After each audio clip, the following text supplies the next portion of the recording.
कांग्रेस बेदम। जी हां, इंदौर में सूरज जैसा कांड हो गया। ऐसा इसीलिए क्योंकि लोकसभा के कांग्रेस प्रत्याशी ने न केवल अपना नॉमिनेशन वापस लिया है बल्कि वो बीजेपी में शामिल हो गए। बीजेपी प्रत्याशी शंकर लालवानी को एक तरफ से वॉकओवर मिल गया है। हालांकि इंदौर बीजेपी का गढ़ है और कांग्रेस के लिए पहले भी लोकसभा चुनाव के लिहाज से मुश्किल थी। आलम यह था कि कांग्रेस के प्रदेश अध्यक्ष का इलाका होने के बावजूद कांग्रेस के सामने प्रत्याशियों का टोटा था। भले कांग्रेस इसे खुलकर स्वीकार न करे, लेकिन अब जबकि अक्षय कांति बम ने नाम वापसी लेने के लिए बयान भी दिया और फिर बम भी फोड़ा, जिसके बाद सामने कांग्रेस के मुश्किलें खड़ी हुई हैं। खासतौर पर इंदौर में बेदम जैसी कांग्रेस दिखने लगी है।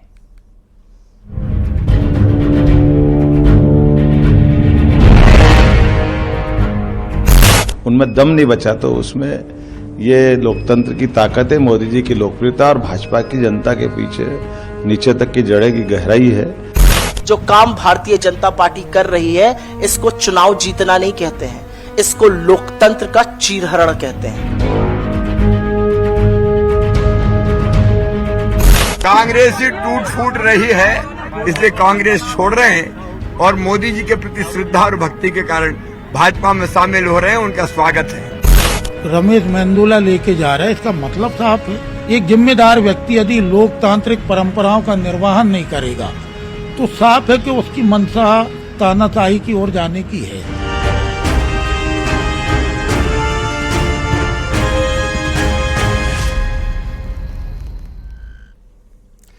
तो अक्षय कांति बम के नॉमिनेशन वापस लेने के बाद तेजी से सियासी घटनाक्रम बदल रहा है।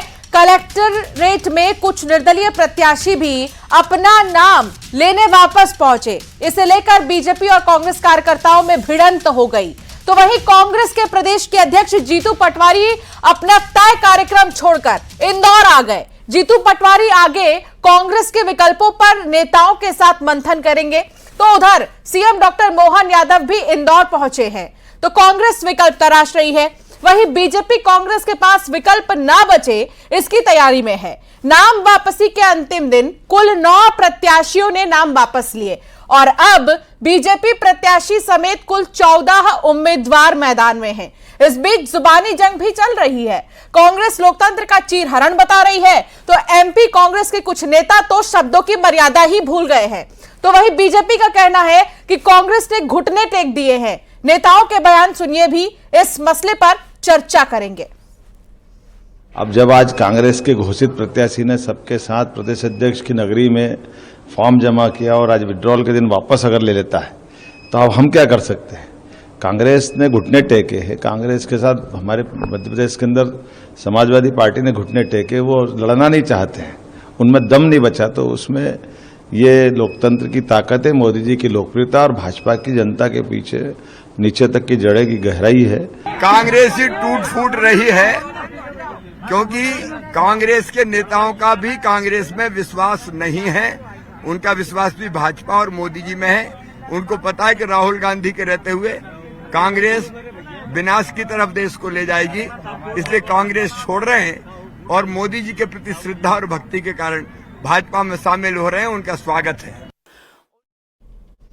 जिसमें हत्या की धारा जोड़ी गई, उनके ऊपर क्या प्रेशर था मुझे नहीं पता, लेकिन ऐसे ही कोई जाकर अपना नामांकन वापस नहीं ले लेता है और बीजेपी का दामन नहीं थाम लेता है। जब हम चीख चीख कर कहते हैं कि इस लोकतंत्र का चीरहरण हो रहा है तो यह लोकतंत्र का चीरहरण ही है। कैंडिडेट्स को डरा धमकाकर, उनके प्रस्तावकों को डरा धमकाकर, उनके खिलाफ ऐसी धाराएं लगाकर, उनके धंधा पानी को चौपट करके जो काम भारतीय जनता पार्टी कर रही है, इसको चुनाव जीतना नहीं कहते हैं, इसको लोकतंत्र का चीरहरण कहते हैं। और वो करने का काम भारतीय जनता पार्टी और खुद उसके शीर्ष नेता कर रहे हैं। क्या कारण था कि आप अक्षय कांति बम को लेके गए? यदि वो कांग्रेस की रीति नीति सिद्धांत विचारधारा से सहमत नहीं था, अकेले जाके भी अपने प्रस्तावक को जाके ले वापस ले लेता नामांकन। आप लेके गए रमेश मेंदोला लेके जा रहा है, इसका मतलब साफ है, या तो आपके दबाव में है या आपके प्रलोभन में है। साफ है। तो एक जिम्मेदार व्यक्ति यदि लोकतांत्रिक परंपराओं का निर्वहन नहीं करेगा तो साफ है कि उसकी मंशा तानाशाही की ओर जाने की। गांधी मुझसे पूछो क्या कहना है कि यहाँ पर सभा मांगी थी राहुल गांधी की, वो नहीं हुई, सचिन पायलट की सभा मांगी। अब देखो जिसको भाजपा में जाना है ना, उसके पास दो तीन कारण है। देखो, जाने वाले को बहाना चाहिए। कुछ लोग इसलिए गए कि राम मंदिर का निमंत्रण ठुकरा दिया साहब, ये बहाना बना गए। तो कुछ बहाना बनाना था, इन्हें राहुल गांधी की सभा नहीं मिली, ये बहाना बना लिया। अक्षय गांधी के व्यक्तित्व को लेकर क्या कहेंगे, जिस तरीके से वो एंड मोमेंट पे नामांकन वापस ले लिया? गद्दार और दोगला। वो कह रहे हैं कि अकेले समय जाके उसने नाम वापस लिया कि कांग्रेस पार्टी, इसीलिए बोल रहा हूँ गद्दार और दोगला, धोखेबाज। नील अन्ना तो घर से क्यों निकला? वापस ले लेगा। और मैंने टिकट ताकत से मांगा था कि इससे अच्छा चुनाव लड़ूंगा, मगर पैसे को देखते हुए हमारे कांग्रेस के नेताओं ने टिकट दिया। क्यों दिया उसको? क्या योगदान था उसका कांग्रेस के लिए? क्या योगदान था? कौन सा उसने संघर्ष करा कांग्रेस के लिए जो आपने उठा के उसको टिकट दे दिया? क्यों दिया? ये पार्टी हाईकमान को देखना चाहिए। आप हमारे जैसे कार्यकर्ताओं को मार रही है कांग्रेस। हमने जब टिकट मांगा, दमदारी से मांगा, हम लड़ेंगे चुनाव, और आज भी हम यहाँ अकेले खड़े दमदारी से, मगर वो निकल गया, हम बताते फिर उसको। तो आपने सुन लिया किसका क्या कहना था, किसकी क्या प्रतिक्रिया है। एक तरफ जहां बीजेपी ये कह रही है कि जिसको जहां अच्छा लगा वो वहां आ गया, तो कांग्रेस का ये कहना है कि कुछ चीजों से बचने के लिए तो किसी चीज का प्रलोभन भाजपा दे रही है, जिसकी वजह से तमाम जो नेता हैं, प्रत्याशी हैं, वो अपना नाम वापस ले रहे हैं। इसी पर आज हम खास चर्चा करेंगे। हमारे साथ मेहमान जुड़ गए हैं, आपका परिचय करा देते हैं। शशिकांत शुक्ला बीजेपी के प्रवक्ता हमारे साथ जुड़ गए हैं, भूपेंद्र गुप्ता हमारे साथ कांग्रेस के प्रवक्ता जुड़ गए हैं, और रमेश शर्मा जी हमारे साथ जुड़ गए हैं, वरिष्ठ पत्रकार। सबसे पहले तो रमेश जी, सवाल ये कि अब ये राजनीति को हो क्या गया है? आखिर ऐसा नजारा या इस तरह की चीजें हमने पहले कभी नहीं देखी कि चुनाव होने से पहले ही कुछ जगहों पर तो विजेता घोषित कर दिए जा रहे हैं। सूरत में भी यही हुआ और यहां कंपटीशन कम हो गया। ये बात सही है कि नामांकन जमा करने के बाद वापस लेना और फिर दूसरी पार्टी को ज्वाइन करना, ये अपने आप में थोड़ा सा अलग लगता है, लेकिन ये पहला उदाहरण नहीं है। मध्य प्रदेश में भागीरथ प्रसाद जी को पिछली बार उम्मीदवार घोषित कर दिया था, उसके बाद वो चले गए कांग्रेस में, भाजपा में चले गए। इसी तरीके से एक बार सुषमा स्वराज के विरुद्ध बहुत विवाद हुआ राजकुमार पटेल का। तो कुल मिलाकर के ऐसी घटनाएं अक्सर होती रही हैं। और जैसा कि हमने कई बार चर्चा की है कि ये समय कांग्रेस के आत्ममंथन के लिए समय है कि आखिर क्या कारण है। कुछ लोगों के बारे में ये मान सकते हैं कि वो किसी कारण विशेष से चले गए, लेकिन इस बार पूरे देश भर में कई लोग ऐसे भी चले गए हैं जो वाकई जन्मजात जिनको कांग्रेसी रहे हैं। तो मोटे तौर पर नीति के मामले में, निर्णयों के मामले में, नेतृत्व के मामले में कांग्रेस को आत्ममंथन की इस समय बहुत आवश्यकता है। और जिस तरीके से उत्तर प्रदेश में प्रमोद कृष्णन जी गए या मध्य प्रदेश में सुरेश पचौरी गए, ये लोग वाकई वो लोग हैं जो बचपन से आप युवा किशोर वैसे कांग्रेस से जुड़े हुए लोग हैं। अगर इस तरह के लोग भी जा रहे हैं, और ये जो इंदौर के टिकट की, तो अगर आपने देखा होगा एक बाइट आपने भी सुनाई है, के मिश्रा जी की भी एक उनका वो भी चल रहा है, पता नहीं कितना सही है कितना गलत है।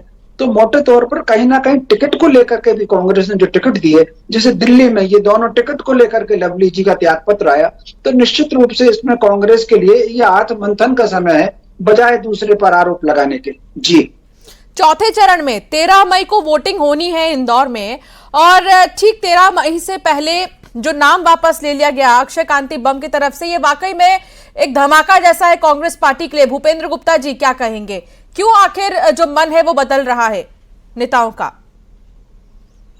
ये जब चुनाव का समय होता है, इस तरह के बड़े धमाके होते रहते हैं।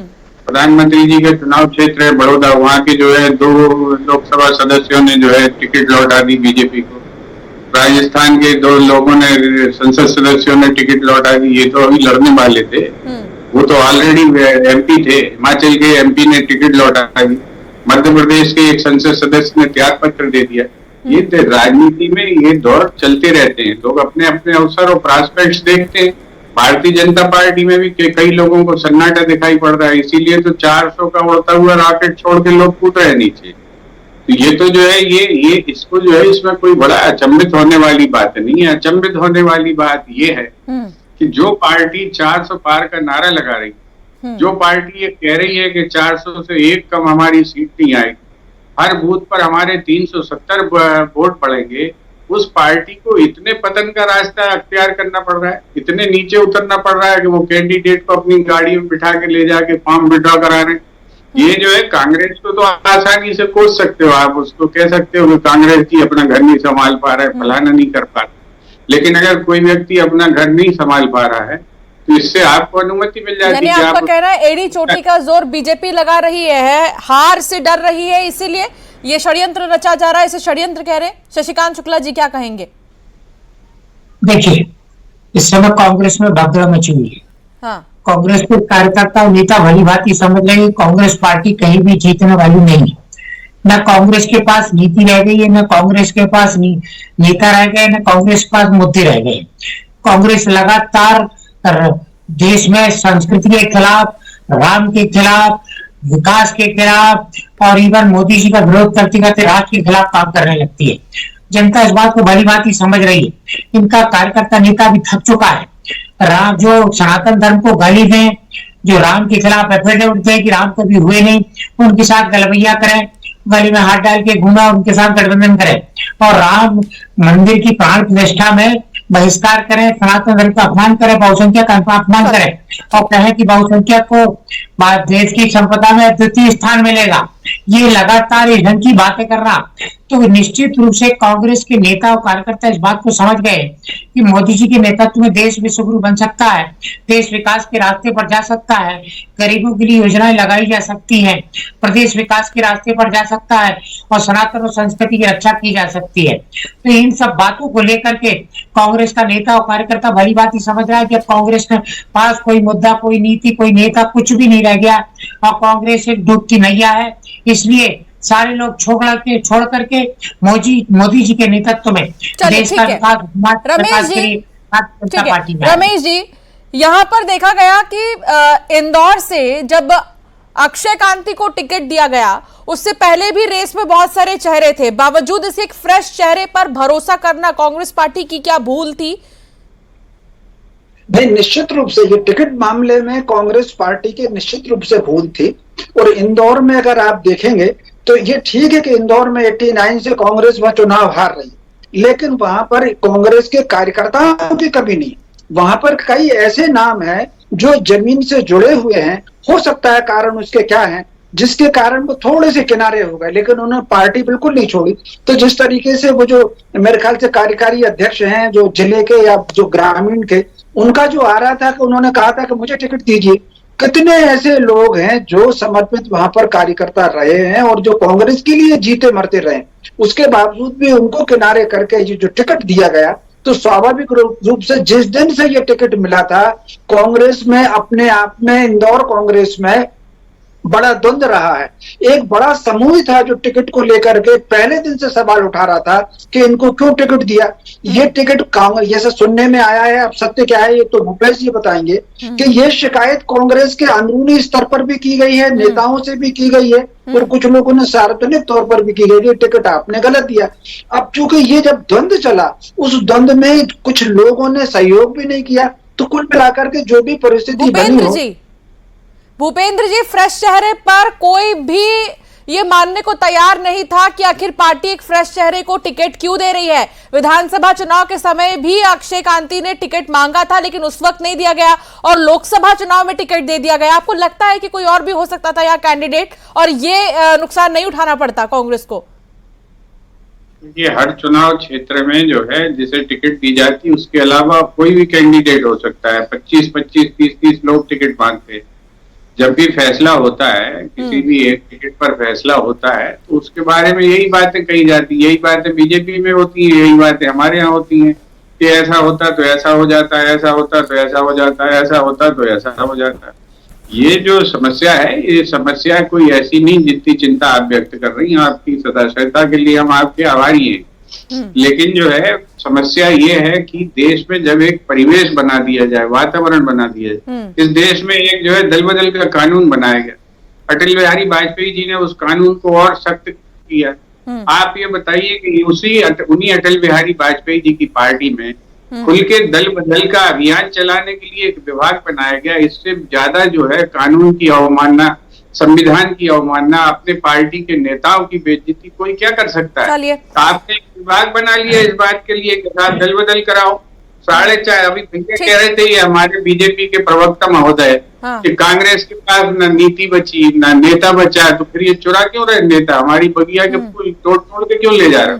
चलिए ठीक है, मेरे पास समय की कमी है, लेकिन देखना होगा कि इंदौर में किस तरह के समीकरण बनते हैं और फिर कितनी चुनौती आगे रहती है बाकी सीटों के लिए, क्योंकि इंदौर में तो रास्ता बीजेपी के लिए फिलहाल साफ नजर आ रहा है। बहुत शुक्रिया आप सभी का हमारे साथ जुड़ने के लिए और चर्चा के लिए।